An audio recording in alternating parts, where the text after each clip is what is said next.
thank you to Melissa for joining us. As soon as I found out that Seema was potentially going to miss because she had a fever and did not want to infect anybody with whatever horrible germs she had, I was like, Melissa, because she also writes about these types of things, and she so graciously said yes, and we're really happy to have her here. So thank you for being here. All right, so today I will just briefly introduce our wonderful panelists, then we'll just get started. And I'm going to try to ask Zach, because I'm terrible at time management, to give me like maybe a 10-minute heads up in advance so you can ask questions as well. Maybe 15, we'll see where we are. So, welcome, thanks for being here. We'll start with Steve. Steve Majors is the author of High Yella, a Modern Family Memoir, and the forthcoming graphic novel, Light Bright. Steve's writing explores issues of race, class, culture, and identity, and his personal essays have been published in national outlets, including the New York Times, Washington Post, Boston Globe, CNN, and NBC Think.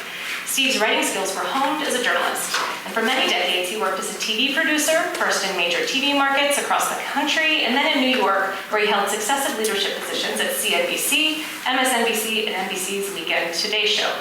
So, you know, I'm just saying, like, take a minute with that, that's pretty cool. Most recently, he's led marketing and communications for national nonprofits. He is currently Chief of External Affairs at Teach for America, and he's a vocal advocate on behalf of youth issues, and in that capacity has been interviewed by the Washington Post and appeared on NPR, MSNBC, and NBC Current.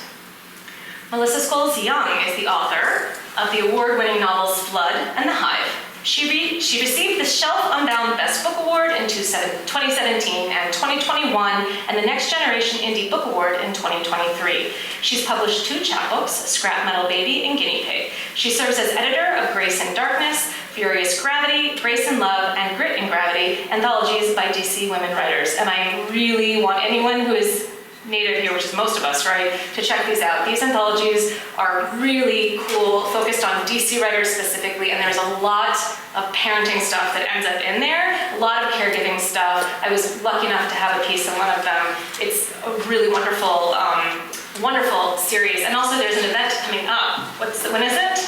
So Grit comes out May 7th at Politics and Prose, and we're doing readings at the Writers Center, we're doing readers at the Writers Room, we're doing readers at Interloop, Gaithersburg Book Festival, you can't miss us. Yeah, so find them. It's gonna be so good. Melissa's essays have appeared in The Atlantic, Ms., Washington Post, Poets and Writers, Literary Hub, and Believer magazine. A first-generation college student from Hannibal, Missouri, she is professor in the Literature Department of American University and in the MFA in Creative Writing at the University of Kentucky. John Vercher lives in the Philadelphia region with his wife and 2 sons. He has a bachelor's in English from the University of Pittsburgh and an MFA in Creative Writing from the Mountain View Master of Fine Arts program. John serves as an assistant teaching professor in the Department of English and Philosophy at Drexel University and was the inaugural Wilma Dykeman Writer-in-Residence at the University of North Carolina, Asheville. His latest novel, Devil is Fine, has received star reviews from Booklist and Bookpage and was named one of the 100 must-read books of 2024 by Time magazine, a best novel of 2024 by Electric Lit, Jezebel, and the Chicago Public Library, and was a finalist for the Audie Audiobooks Award in Literary Fiction and was longlisted for the 2025 Aspen Awards Literary Prize and the Penn Faulkner Award for Fiction. So welcome to our...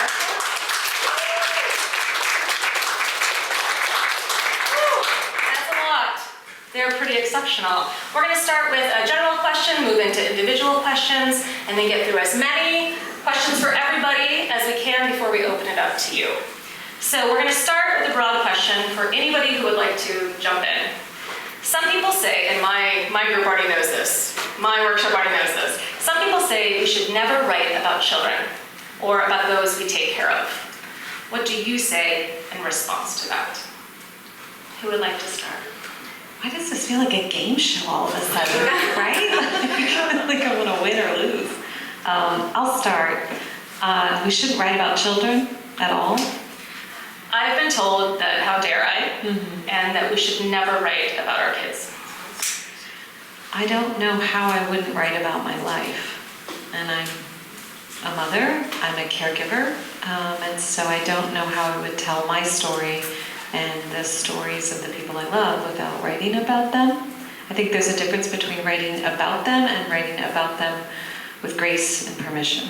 I I think that's probably the distinction, but I think you have to write your story, and I have to think about who am I hurting, and it could be myself, right? If I'm not telling the story of what my life experience is and relating to others, I worry that I would be doing damage to myself. That's not the same thing as a big tell-all or revenge, which I could talk about. But that's a more dangerous topic. But I think you're also asking a question that's about privacy, and I think that's a different kind of answer. Yeah.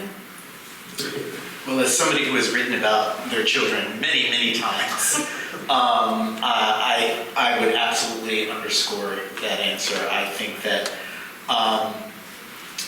balancing, and we talked about this in the workshop, I think the question is what you're writing about your children, and at what moment you're writing about your children. And so one of the things that I often hold myself accountable to is I'm writing about this human being who is not fully realized as an adult, and I'm writing about their personality, their flaws, their strengths, their weaknesses. How do I convey to the reader and to them as well that this is them as a child, as a moment in time. This may not be who this person is in 5 years, in 10 years, in 15 years. And I appreciate your answer about care for self. As a memoirist, as somebody who writes a lot of personal essays, I have to balance, and I think we all have to balance, who am I, the help-harm sort of equation? Am I doing more harm to myself by not sharing the story? We talked about this in the workshop, is that ultimately, I think as writers, we write for ourselves first. We write to make meaning of the world, of our lives, and our experiences. And in writing about my children, I firmly believe it helps me show up for them in a better way. I process something, I've learned something about myself, about them, that now on the other side of that book makes me a better parent. I mean, I write fiction, so I can write about my kids and then just say, I was just making it up. No, I think I have a different perspective on this as a fiction writer, I guess. I think when you say that people say you should never write about your children, I think what I brush up against is the idea of this absolute in writing, period, right? Whether it be fiction or nonfiction. I think there are far too many people that like to tell you what you can and can't do in the craft of writing. So I think you can do whatever you want to do, but you need to be prepared for what those consequences might be for doing what you want to do.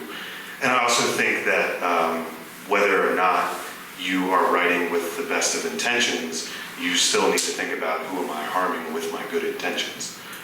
And I think sometimes that's a thought that gets left out. It's that, well, I didn't mean to hurt anybody with what I was doing. Well, but you still did. So I think that has to figure in to me, even though I said no absolutes, but I think that's one thing that should figure in when you're asking that question. I would also say I think I've read everything you've ever written about your children, Hannah. And I've learned something that I didn't know before. And so I guess we're also trying to decide what the benefit is, right, versus what might be a minor cost. I've been surprised how much people like when you write about them. That's been a surprise to me. And I haven't written about my children since the age of about 12. And I wrote about them when they were younger, but for very specific purposes. And so I didn't need as much of their permission. I was an accidental mommy blogger before that was a thing. And this is not part of my bio for a very good reason. It doesn't fit well in academia. But I wrote a blog that had millions of hits before mommy blogging was a thing. And my purpose was fit me, served me, benefited my relationship with my child. And I very much wrote about them every day. And it was simply a blog where I was recording a moment of joy. I had a kid I struggled with. And my answer to that was, I'm just going to record a tiny moment of joy.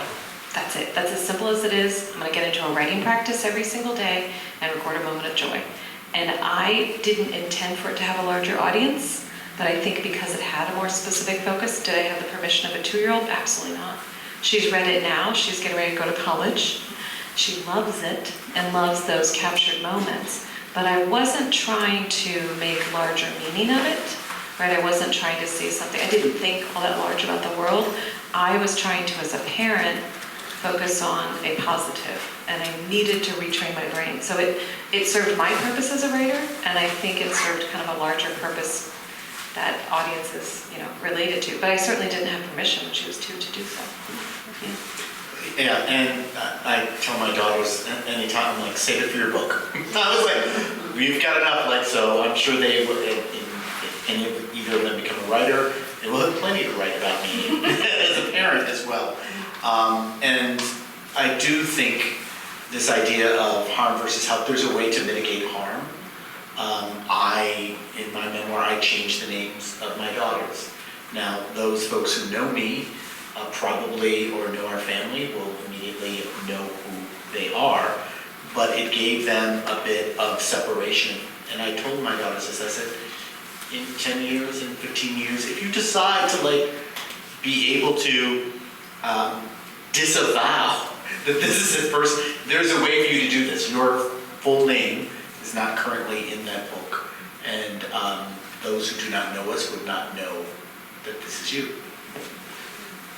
I would say too, I think speaking to your point about writing about moments of joy too, I think it's interesting that we kind of default to the idea that writing about your children means we're going to write bad things about our children. But I think that tends to be the way our brains move when we think about writing anything about people in our lives. So we talked about this in our workshop actually, that it doesn't, even when you're writing about nonfiction, we don't always have to default towards the traumatic and the melancholic and all of these things that kind of typically get associated with writing about these kind of things, that I think sometimes we should reframe our thinking about, well, we're going to write about those moments of joy and highlight those moments of joy. And then maybe that question isn't quite so fraught. I stopped writing that blog at the moment of consciousness. There was a moment where she turned to me after more than a year and said, put that on the blog. She was performing, and I never wrote it again. And anything else I've published about them since have been parenting essays, Washington Post, and I let them read it first. I wasn't asking for permission. I wanted to feel good when it was published. And I think that's a huge part as a writer about the process is I don't want to publish a memoir or a novel that might have characters that are related or resemble or you might recognize and then not enjoy the process. It's so hard to put a book in the world that the last thing I want to do is put a book in the world that I'm just ducking and covering from. And that has guided a lot of my publishing decisions. This is great.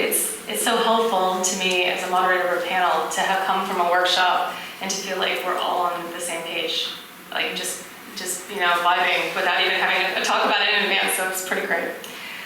All right, this is wonderful. Thank you, John. Your novel, your most recent novel, Devil is Fine, tells the story of a father suffering an unspeakable loss. In my workshop, we didn't have a chance to get into the self-care aspect, and so I really want us to talk about that today. How do you, as an author, dive into the character work necessary for writing what is truly a parent's worst nightmare? And how do you take care of yourself emotionally when doing that work? We talked about this in our workshop as well. The short answer is the writing is the self-care. It's not, I don't have to take care of myself going into the writing. That it's putting it on the page is actually the care.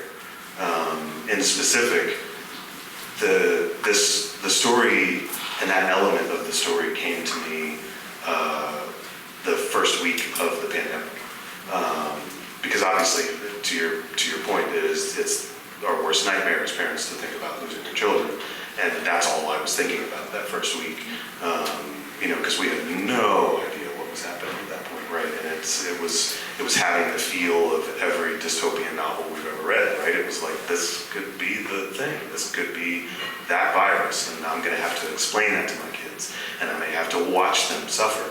And I had no way of dealing with that. until I started writing the story. And that was, again, this is another thing we said in the workshop, is that writing isn't therapy, but writing can be very therapeutic.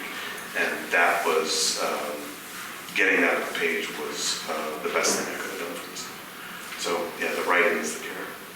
That's amazing, because for me, over time, yes, but I struggle after writing very hard things, fiction or nonfiction, and I can be really in a dark place.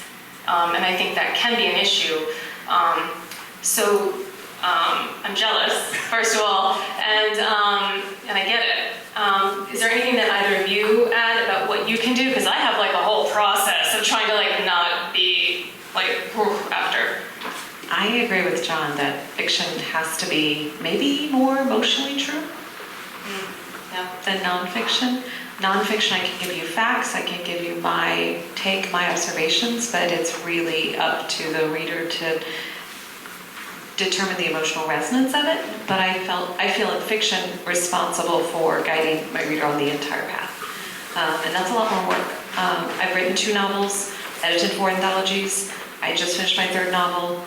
All of those were easier work than a memoir that I wrote in between, which I've never published, which I wrecked myself writing. And it's about trauma, it's about abuse, and I didn't know necessarily how to take care. I don't know that there's an answer for that. I know when I'm writing fiction and I'm in a scene, I'm emotionally experiencing it, and I wrote the memoir in the same way. And so I think there's a real danger in re-traumatizing yourself. I've chosen not to publish it because of me, not because of anyone's stories or secrets I was telling. I know that they are all documented and factual, but I felt that I didn't want to talk to people more about the book.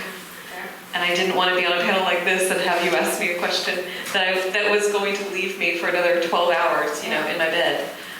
So it was a big decision that I sit with now, and I don't really know where I am with it, but I know that there wasn't a way around it. I had to go through it. I'm glad I wrote it down. Maybe it was therapy because I wrote it down, but I don't know. I definitely don't want to publish it. I will say that in writing this book, I definitely re-traumatized myself, and there were times that after I would get through writing a scene or writing a chapter or even editing, that my family could tell that I was different. I was more irritable, I was more brittle, I was more reactive, and it took me a while to understand that was actually happening to me. And I couldn't understand what was going on. And I found in terms of like the care, I had to step away from the material. And I also had to admit what was happening to me and to let my family know, to just confess, to say like, I'm feeling some kind of way because I'm remembering things, and had no conscious, I was not even conscious of how I was reacting to the material until they were pointing it out to me. And I had to ask them to let me know and to ask forgiveness in advance for what they might have been experiencing from me. I would say as part of the process, over time, I can now go back and read that material, and it feels like I have gone through it. Whatever I needed to do, the process of writing the book has almost, it was a catharsis element. Having said that, I do agree with you. This is not therapy. Therapy is therapy. Do not write a book for therapy. It is, to your point, it can be therapeutic, but if you find yourself writing things that are creating a negative experience for you, you have an obligation to figure out what self-care outside of the writing process looks like. I would agree with Steve. I tried to put these parameters and boundaries around it. When I was writing the memoir, I only did it when I was in a residency. Oh, smart. So I'm going to go away, wreck myself, get this work done. I tried to approach it as work, and then take myself and put myself back together to come home so that I didn't affect my husband, who I'm a caregiver for, also my children, who I'm a caregiver for. I felt that that role was more important. And I don't really think I succeeded at it. I'm glad I wrote it down. There are things I understand now, and there are essays that would come from it. But I think many times I think we measure the success of writing as if it's published or other people reading it, instead of, I feel really successful about the project. But I definitely feel very much at peace when the agents started talking about how to frame it and how to sell it and what parts they wanted me to turn the volume up on. And most of the parts they wanted more of were about estrangement from my family for political reasons. And I just didn't know I didn't want to write about that. We're still in the middle of living about that. And I felt so incredibly embarrassed. Like, I'm going to go on book tour and tell people my family doesn't want me around because I didn't vote for Trump. Like, that's kind of awkward. And I didn't know how to convey that. And I was embarrassed by that. Hope we're recording this great. Thanks, Hannah. I don't think we are. Oh, good. Yeah. I made a decision that I didn't want to continue that process. So it helped, but I didn't have quite what the foresight that Steve had to probably explain it to my family as I should have. I hope you all know you're getting gold from these three, because I'm like taking notes, because I'm struggling with my novel right now, big time, which veers into autofiction and has all these moments, and I'm struggling, feeling like a total jerk at home. And so I'm listening and for real taking notes here. It's good stuff. Melissa, I'm skipping your question because you've already answered it. You did such a great job. And we're heading over to Steve. While some do, in fact, say you should not write about your children, many say that the adults in our life are a different story. Anne Lamott herself said, if people wanted you to write warmly about them, they should have behaved better. As a memoirist, can you walk us through your thoughts on that? How do you decide whether or not someone ends up on the page? Where does a story, and this is for all of us as well, stop being yours and begin to be someone else's? And yeah, let's just dive into that if you would. Sure, and I'm trying to remember, I actually used a quote in the workshop. It was a Mary Carr quote about even the best of us are still bastards. And I think if you can begin applying that to yourself first, before you apply it to the folks that you are writing about, and understand that if you're making a conscious choice to put someone on the page in a potentially negative light, what does that say about you as well? Even the choice to do it says something about you. I think readers can glean, right, the difference between this is an honest, credible narrator, or this is somebody out specifically seeking revenge. I think you betray yourself with your words eventually, and readers will spot that a mile away. So when you're making that choice to put someone on the page, asking yourself, why? What is it about me? We talked about this in the workshop. How many times are we going to say this? But writing about others is really writing about yourself. When you have made that choice, you are saying, this person is important to me or relevant to me or consequential to me. So I'm making the choice to elevate this person onto the page. Why? Because I love them, because I respect them, because I'm seeking revenge, because I am trying to process something with them, because I have an obligation to them. So asking first the question of why this person. And then in terms of deciding what you're going to share about them, I think you have an obligation to ask yourself, can you share the truth without sharing the story? We use this example in the workshop. And this is not a true story, so don't write this down, but if I could write a story about my daughter being picked up for shoplifting, or I could choose to write something like, my daughter had a habit of picking up things that didn't belong to her and holding on to them for no reason that I could discern. The habit, was the kind that all kids typically have and go through a phase. But this one seemed to linger for longer than we'd hoped. My sense of her is that she was trying to have something of her own. She was coveting something that we couldn't give her. So you see those two different examples. The second would be able to share, like, there's something like this girl is picking up things, right? But it's interrogating the reason behind the action, as opposed to labeling her for life as a shoplifter or a kleptomaniac, etc. The last point I would make is, and I'm sorry, it's probably my daughter calling because Our couch is vibrating. it's probably her to call about something. I think the same sort of things that we talked about earlier, who are you helping versus who are you harming? Whether or not writing around the person is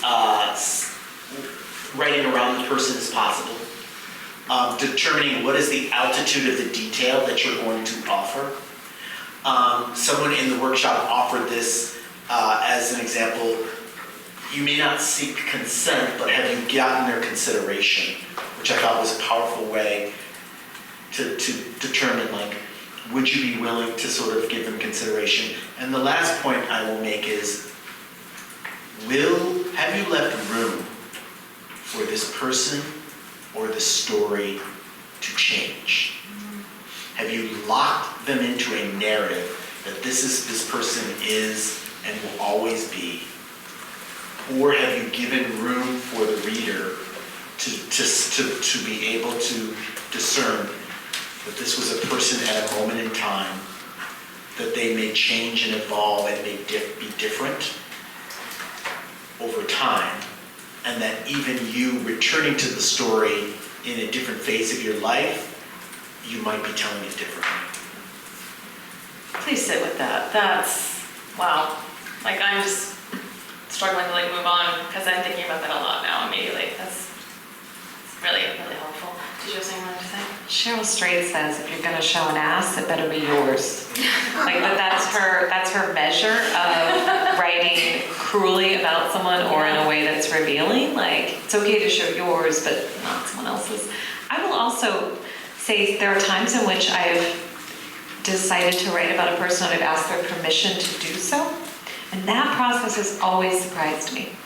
I will send my mom an essay that is pretty revealing, and she will say, honey, I know that I was not wearing a blue shirt. It's very surprising to me what people decide matters to them. In my first novel, I had a guidance counselor that walked into a high school reunion scene, and I loved my high school guidance counselor. They're the reason I went to college. And I wanted him in the scene. I wanted to actually use his name. And the lawyers at Hachette said I couldn't use his name without his permission. So I reached out to him, embarrassingly so, like, hello, Mr. Mark Eggleston. It's been a few decades. May I please use your name? And here's the scene. And I showed him the scene. And he thought it was charming. And he said to me, could you just give me back my hair? Like, he didn't like that he was bald in the scene. So I was like, I can do this. I have the power to do this. And I added this like floppy curls to his, and he found it charming. And I felt better because I wanted to use it. It meant a lot to me. And also I felt very much that I had reached out and made a reconnection through the process. And then the lawyers at Hachette were happy. So that leads us into a broader question for all three of you. What are some of the ways, in addition to what you've already said, that you draw boundaries about what and who you will and won't write about, no matter the genre? Fiction, nonfiction, journalism even, like, where do you think about that? Are there any hard and fast boundaries? I mean, I never operate under the assumption that anybody I know is going to read what I wrote. I don't honestly think about that much. Again, I feel like because I'm solely fiction, I'm not sure that I have those considerations. I mean, the only boundary that I think that I set for myself, whether it's a purely fictional character or they're auto-fictional in some way, is that I'm leading with empathy, right? Like, I don't, I've read a few comments about some of my characters being unlikable, and I'm like, be in that character, but at the same time, like, I don't really care if my characters are likable. I just care if you can empathize with them, not sympathize, right? Like, I don't want readers to come away. I'm not trying to convince anybody to condone a character's behaviors, or it's much like Steve said. It's about leaving room for the possibility of growth or movement in the other direction. You know, that they may get worse, but that you can still empathize with that course, with that path. I think that's really the only boundary I set for myself. In fiction, I've written character details, but not character sketches. That's a boundary I draw. Like, I don't want this person to recognize themselves, but there are times when just a telling moment is going to, they're going to understand that that's something that I borrowed, usually with permission again. It's surprising to me how charming people find it when you write a little thing about them that they might recognize on the page. I haven't had negative feedback from that. So it's sketches, I think, are dangerous, but details, I think, are revealing in a useful way. I think the only one is I determine, like, will it harm my relationship? And sometimes I'm like, yeah, and I don't care. Or so it's based on if I'm writing about a real person, it is based on my relationship with them. And so, whether it's my husband or my kids, if I write something about them as well, like it's sort of self-interest, right? Self-preservation. Like, am I going to be able to have a healthy relationship with them on the other side of whatever it is that I'm writing? And again, I go back to sometimes you can tell a larger truth without sharing the level of detail that's necessary, or that you might think is necessary. Thank you. It's kind of a complicated question, but if you think back to your early writing, the first time, if it was nonfiction, you told a true story about yourself as someone who was taking care of someone, or if it's in fiction, maybe the first time you wrote of yourself as a parent, for example, and it wasn't you, it was a fictional character, but you were drawing from your real life experiences to know what that meant. Think about that first book or piece that you wrote, that you were a caregiver in that moment, and then look back on it because you've come so far from that. What would you tell that much younger, earlier version of yourself, knowing what you know now? About the writing, about where you're going with this, anything? I didn't write anything for publication until I was home for the first time on maternity leave. It just cracked me open, and I was bored. And I found this really creative space. Newborns don't do a lot. And I found myself moving. I had been teaching high school for years. I'd finished a master's, and intellectually I was finding new motherhood really lonely. So I started writing fiction, I started writing essays. I then, with absolutely no experience or knowledge, sent them out for publication, and then, took care of the baby for a few more months, and accidentally didn't check my email, and then found out that they had been accepted for publication. I had won a contest, almost blew the whole thing because I just hadn't checked my email, as you do with a newborn. And I wrote an essay that was funny. It was very humorous about how mad I was at my husband because he was sleeping and I wasn't, right? Low-hanging fruit, won a contest, everyone loved it, ha ha ha. And it was funny and it was all true, but it didn't convey what I really wanted to, which was that at the time I was writing this funny piece for Parade magazine about how funny it was, ha ha, that he was sleeping, is that we had a 2-week-old and he had just been diagnosed with MS. When I look back on that piece now, I understand that I was using humor, ha ha ha, and that's the only thing I could write about. I didn't have access then to what I have access to now. I don't regret it, but I understand that my younger self couldn't have possibly known what I was really feeling, which is, probably just survival. But I wrote an essay about, for Miss Magazine when Rush Limbaugh died, because I couldn't believe what relief I felt in my body when it came on the news. I screamed in my kitchen. I was so happy. And I don't regret that. And I had a different set of equipment to talk about what trauma, listening to a voice like that in the truck of my dad's, in the radio of my dad's truck, every single day of my life, telling me what women were, what Black people were, how horrible everybody was. Hearing that voice and then feeling an incredible relief that voice was no longer going to live in the world, I felt very proud of. I also felt that I reached the depths of it, and I also felt that whatever relationship it cost me, I was absolutely willing to pay. So that's a big range. It's about a 15-year difference between a humor essay that I did not have the emotional equipment to write about in a truthful way, and an essay that I still very much stand behind.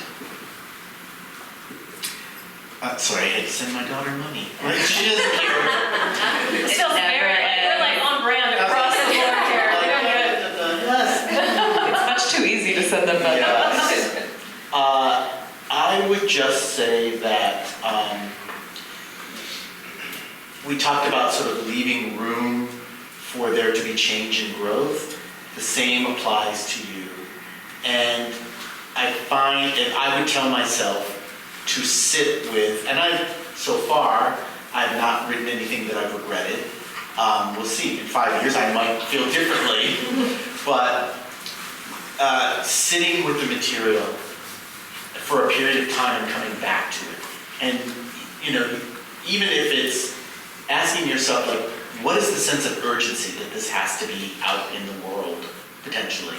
Is this for myself right now, to your point about not publishing your memoir, and leaving room for you to come back and have a different interpretation or a different feeling about the writing, and deciding, like, okay, I might write this differently now, in a month, in 6 weeks, in a year, in 5 years. And I would tell my younger self that. That might mean that this book wouldn't be out, or the essay wasn't published. And writing is not the same as publication. And I am, at my heart, am a writer. It's great that I'm an author, but as long as I'm writing it down and working through the material in that way, if it's out of my system, that's great, but I would, slow my roll, pump the brakes on whether I necessarily needed to get it out in the world. Steve's talking about giving yourself grace, and that's what I had to learn when I put the memoir down. I wasn't yet the person I need to be to write it. And so I put it away because I needed to hope in my future I would be able to approach the material as a writer, rather than a person who's still injured. All right, John, I'm not letting you off the hook here. I actually have an answer. Okay, good. I was going to probe, so go for it. Tell us. No, I do have one. And it's kind of a timely question, because this gets at a theme of something I'm working on for the next book. But before I ever had a piece of fiction published, I had done a series of personal essays for WBUR in Boston, Cognizant. And one of them that I had written about was about raising my two sons, and how being a biracial Black man and having two sons who are, for all intents and purposes, white presenting, how I was going to maintain their link to and their pride and their Blackness, knowing that they didn't externally present that way. And one of the things that I'd written about was them not understanding my struggles, and then my struggles the struggles of their grandfather, my father. And looking back on that, I'm very aware of how much of that was linked to Black trauma and not Black joy. And none of that was in the piece, right? None of it was about how do we celebrate and maintain our connection with our Blackness through celebrating all of our triumphs and not holding up and focusing on our trauma. And so looking back at that piece, it's even though I'm still proud of the piece, at that part I cringe. And so it's one of those things where I wish I had spent more time with the piece. I wish I had had been more introspective about it. But I also don't know that I was in a place yet to have that awareness. So. And we talked about that in our workshop of when we're writing about these hard things, then to come back and remember what is it we want the world to know about this person, that we love so much, this person who's so important to us, even if it's very hard to take care of them. What can we infuse into the piece or the book that's just so much love and like, I wish they knew, I wish the world knew this. Then you can talk about hard things with this celebration inside, even when it's very, very hard. So yeah, I think that vibes really well. Let's see, as we don't have a ton of time before we open, I'm gonna ask one more question, then we'll open up to you all for a Q&A. Who are some writers that you think write about parenting or taking care of others? Potentially, we have quite a few people here who are taking care of aging parents, or who are taking care of partners with disability or chronic illness. So who are some people, some authors, that you think write about this topic really well and that you would recommend for us to read? I mean, I'm sure you've talked about Joan Didion today. I think she's one of the most prolific writers about grief, and her book, A Year of Magical Thinking, is about caregiving for her husband and her daughter, who both died within a year of each other. This book, I think, is incredible, and I used it a great amount for my second novel, which was a novel about grief. I love, if your partner like mine has multiple sclerosis, I think Nancy Meyers does really good academic and personal essay reflections on what the journey of MS means. And then the other recommendations are what I call the Melissas. Melissa Falavino, who writes about the body and specifically what it means to grow up, non-binary, especially in a place like the Midwest. I think Melissa Febos isn't a mother, but she writes about motherhood. She writes about being mothered, and she writes about the body. And I just don't know how to talk about motherhood without talking about the body. And then Melissa Fratiero has a new collection of memoir and essays that blew my mind.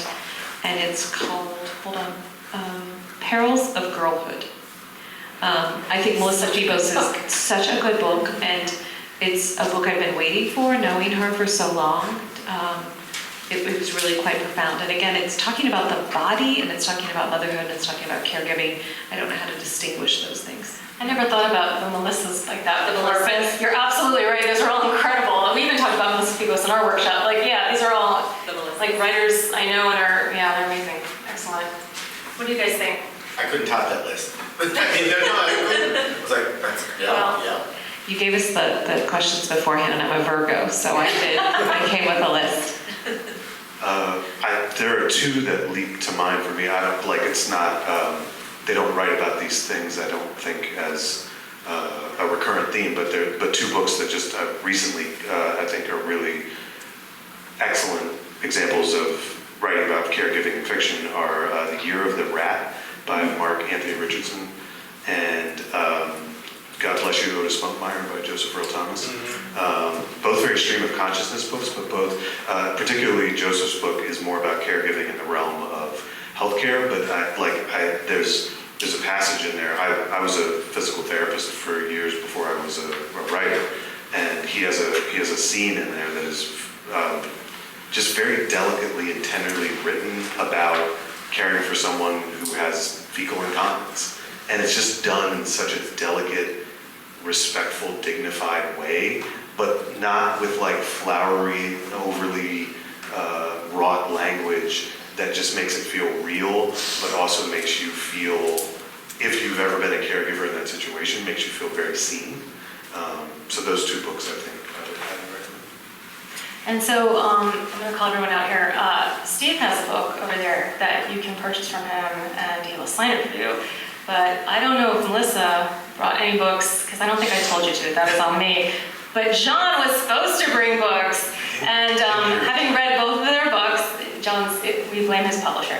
Both of them write profoundly about family, and because today is like Independent Book Day, all y'all should ban Amazon and Barnes & Noble and go to Bookshop, or go to one of your favorite sites for your local bookstores, and you should get their books. Bookshop.org also has free shipping for the entire weekend so that you can support Like, do it. This is and you can make a real statement today. And I'm not just doing it as a ad for it, though I fully believe in it. And Devil is Fine broke me the first time I read it, and I taught it to my lit class last semester. And I'm not just saying that because John was my mentor in my MFA program, but truly it helped me writing about my protagonist who's a parent. The way that John navigated this idea of this father's story when faced with tremendous grief, still talking about a child, even though it's fiction, I get it, and it's different, to be able to write about this story while creating such an alive, in theory, child, right? It was a real lesson. It's a craft lesson for me in writing a protagonist and their grief that way, in such a whole way. And then The Hive is like, I wrote about that for a newspaper article because that book really, you've got this mother figure and then every single person in the family, who she takes care of and when does she take care of them through this grief. It's tremendous. So I would highly recommend you check out those books because they are on my list in every way, like for the exact question I just asked. So that being said, we would love to hear from you. What questions do you have, especially if you came out of from here or from your workshops? I know in my workshop we didn't have time to get to questions, which I was really regretting. What questions do you like to ask individually or the panel about writing about people we take care of, publishing, anything to do with this at all, craft or otherwise? Yes? Yeah, I've got one probably for the whole panel. We talked a little bit about, or you all talked a little bit about not wanting to demonize the folks in our lives that we write about. But I'm curious to hear sort of the inverse of what about when we deify the people that we write about, right? I find myself in my autofiction wanting to make myself look worse than the other people I'm writing about to make a point about how much better I am now. And so I'm trying to find I don't know how it could be maybe just as damaging to deify somebody as it could to demonize them, so I'm curious to hear what you all have to say about that. Did everyone hear that? I think your awareness about it is the answer. Yeah. I mean, I really think intention has to match action. Yeah. And this is something, I teach at American University, and my students, especially my MFA students, when they turn in a short story for a workshop, they have to write a letter to the workshop in which they explain what they were trying to do, what their decisions were, what the craft that they focused on, what their challenges were. That letter is so important because they have to, it's so hard to write, right? I just wrote it. It was hard enough to write the story. Now you want me to tell you why I wrote the story? Now you want to tell me every single decision I made about point of view and tensed in order to, craft decisions? I think that, but it's the process of becoming aware of what you're doing. It's what my friend Kyle Darger calls the thinking part of writing, that we skip over the thinking part. It's so hard to get something written. But your awareness of it and your thinking about it, to me, is the answer. That you're not skipping that huge piece of it. So you're going to be able to make revision decisions based on your own knowledge of yourself on the page. Okay. Cosign. That's about as good as it gets, I think, for that answer. Yeah, I think as long as you're aware that, I think when I try to approach that, I think even if the character, like an opposing character is maybe better than my autofiction character at one thing, they got to be worse at something else, right? Like there's got to be some balance there because even the most perfect person is not perfect, and if they feel too perfect on the page, even to me as a reader, if I'm reading it back to myself, I'm like, this person doesn't exist. There's no way. Then something's got to change. Yeah. Well, if you're a Christian, or even if you're just a study of Christianity, even Jesus wasn't perfect, right? There's a story in the Bible of him wrecking the temple out of anger. So in this issue of deifying, even a deity was an imperfect person or an imperfect deity. And so I think just remembering there's no such thing as an angel in any person. There's no such thing as a perfect person. And so I think we have an obligation, if you find that in your writing, that somebody is coming out and here's the hero, Like every hero or heroine is flawed. I love villains. I'm not sure why we're trying to make it better. I love a villain. But I also find the villains that are well written, there's a telling detail that makes me forgive all of everything else. One of my favorite characters ever written is Omar from The Wire. I mean, he's horrific. He does horrible things. Oh, but we love him. We love him so And much. then there's this moment, I will never forget the scene where he turns around to his lover and puts his hand on his face in the mirror, and I'm done. You can do anything. I'm done. It's so tender and true and honest, but I want a flawed character because I don't think a portrait without flaws is true or interesting. Definitely not. Like, I'm always trying to tell my writers, like, essays, stop trying to look good. Like, nobody cares if you're, like, doing everything right. Like, what's that essay? Like, let's tell the truth. Let's get a little messy here and be honest. And I think it's the same with fiction, yeah. Like, Yeah, if you want a list of perfect mothers in novels, I can give that to you. It's not mine. It's not what I write. absolutely. Any other questions? Yes, please. Yeah, this is actually a good segue into my question. So I'm in the process of writing about being a mother. I'm a mother of two, and my first postpartum days was quite profound. But the vulnerability and the idea of the struggle Olympics, right? Like, why is my experience, is it worth even being put out? Is that information, how does that compare with other people's experience? Because other people's experiences can be a lot worse, and like, why am I going to talk about this in a way that is vulnerable, but also trying to tell a message, which is, here's how I overcame it. So I'm curious for you all, how you deal with the vulnerability of putting your story, and how others may perceive, or how you think others may perceive it in a way where it's not trying to say, this is the hardest thing I've been through, oh, boo-hoo, like I've been through harder things, but how to still frame it as a way, well, this is just my story, and how can you all just appreciate that and glean insights from it. So hopefully that makes sense. It does make sense. Okay. Yeah, I'd start. I have had experiences where people have come up and grasped my arm and like, so sorry, and I'm like, for what? And I think what we have to remember is sometimes separating it's hard for people for separating you on the page from who you are present in front of them. And I remind them and myself that even if I was writing about an experience 6 months ago, that was me 6 months ago. This is me today. And that no book, no essay, no story can capture the full complexity of me. You may think you may know me, who I am, by reading this book, but you have no idea. And I think it's, in a book, sometimes it's hard to convey that you can't convey the complexity of it, and you just have to just be gentle with people sometimes and reminding them, like, this is a snapshot of me, and in a particular time, in a particular moment, it's one aspect and one dimension of me, but it's not all of who I am. I don't know how to write without vulnerability. I think that's why most people don't have the courage to write. It's a really uncomfortable space, and most people want to write books, but don't want to sit in that discomfort and tell the truth. It's really hard to do. I don't think a lot about how a reader or an audience is going to receive it either. I feel like it's my job to tell the story, and you're the only one that can tell your story, and I really want to read it, because it didn't happen to me the same way. I feel like audience and publishing, that's someone else's job.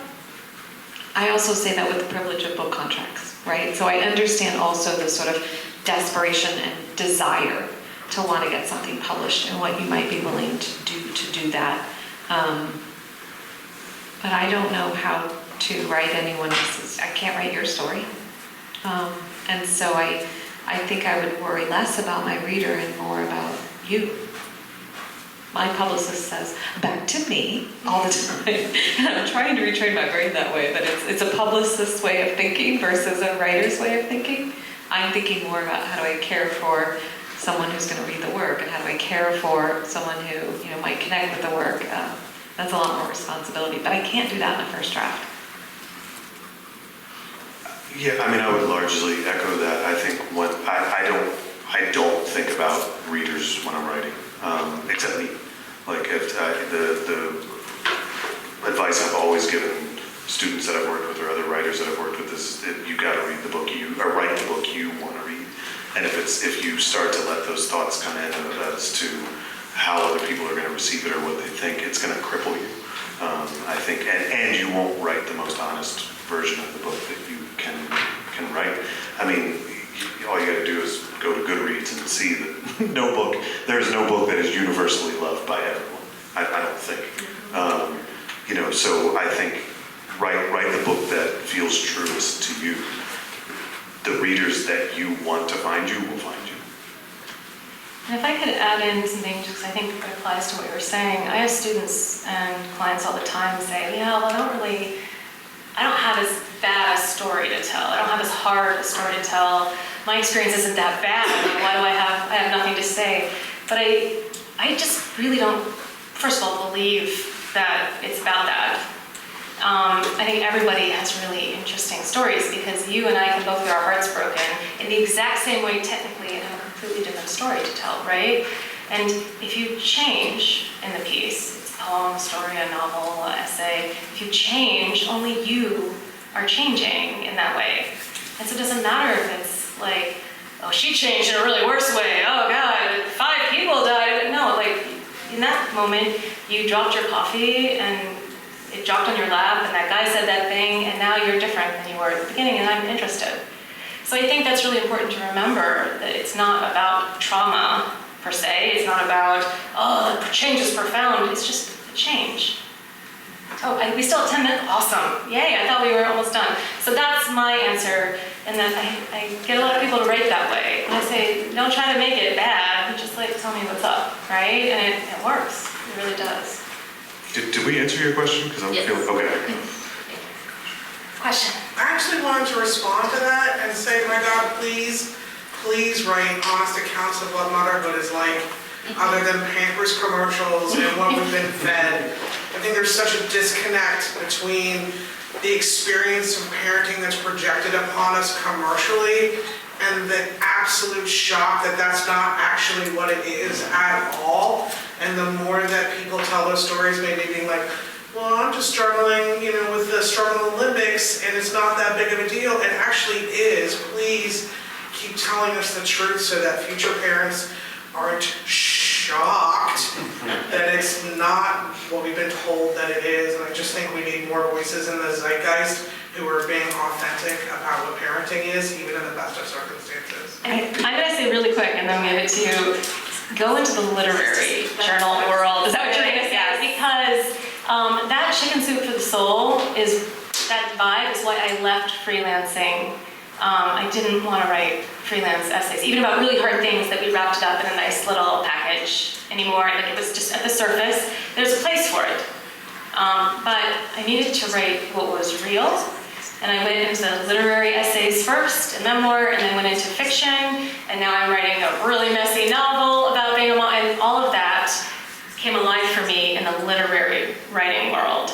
And there's an anthology I edited over there called Speculative. It's about speculative parenting. It is like the messiest, most amazing stories these writers gave me in the whole world. And Lit Mags, you'll find them online for free. The same thing. It's the anthologies that Melissa edits. You can find these stories, and they're so good, and they're so validating. So. You can only find the stories that I edit at Politics and Prose Bookstore. I don't sell them on Amazon. It's only sold locally in our community, so everything stays in our community. Literary Mama is my favorite. Yeah. Online, completely free. Mom Egg Review, another one. Mom Egg Review. Literary Mama published my very first piece ever in my writing life. And I knew it was true and absolutely devastating because they still leave the comments open. And it's called Measuring Tape is a Flexible Ruler. And it's all about the response. I told you I wrote a humor essay, ha ha ha, asleep from the trenches. This is the real essay that I wanted to write. Literary Mama took it right away. And the comment section's still open and people are still apologizing. Like, I'm so sorry. And I know that that means that I wrote it right because readers are resonating and hearing that experience of motherhood also. They published my first fiction and I found real solace in reading them every single day and understanding that there were stories that could be told with beautiful language and poetry and imagery. And the last thing I'll say is that Hannah's new collection wrecked me in such a great way. I loved it so much. So many stories that were honest and true, and I got to blurb it. But mostly that means I got to read it. And it really are true stories about what this experience really means as a caregiver, as a mother, as a woman, as a person in the world. Thank you. Yes, please. Hi, my name's Juliet. I'm new to writing, but I've been a long-time editor and journalist. My question for you all, and I think Steve, maybe you can probably speak to this the most, but also in the fiction realm, so I can hear from maybe a crossover. When you take that fresh eye and you take that step back from your writing, do you just jump right back into writing? Are you going to use visual elements? Do you go into storyboarding? Are there any other tools that you found helpful when you have to revisit that piece that you've been working on for a long time? But the way you're going to work on it might be a little bit different than how you dove into it. It varies for me. So that book there, it got to be really complicated because I remember my agent had wanted me to tell it in chronological order. And it was just so dark and too deep, too heavy. And so I went back and told it in alternating timelines. And it ended up being 3 timelines. It was past, near present, and present day. And at some point, stepping away from it, it wasn't the content that I had to change, but it was the structure. So somewhere in the landfill is some huge poster board with string and multicolored cards. There are multiple outlines, so it differed. There is another memoir that I have that's coming out this October 28th. And for that, when I stepped away from it, I had to, it was a memoir and essays, and so that process differed as well. It didn't even start with an outline. It was stream of consciousness, and it was going back and really looking at sort of the beginnings and the ends. And the last example I'll give you, because there's a larger point here, I'm currently working on a piece of fiction. I outlined it, wrote it, got stuck in the middle, and actually started writing from the back forward. Because I'm like, where am I going? And I didn't trust that I actually was going anywhere. So I stuck the ending and then started writing in the middle, and there was reconciliation started from the back to the middle, and reconciliation in the middle. The larger point that I'm trying to make is, I think all of us would tell you, there is no one single way of writing, of outlining, writing, revising, and editing and polishing. There's no single way. And I think we can give you different ideas for how to do that.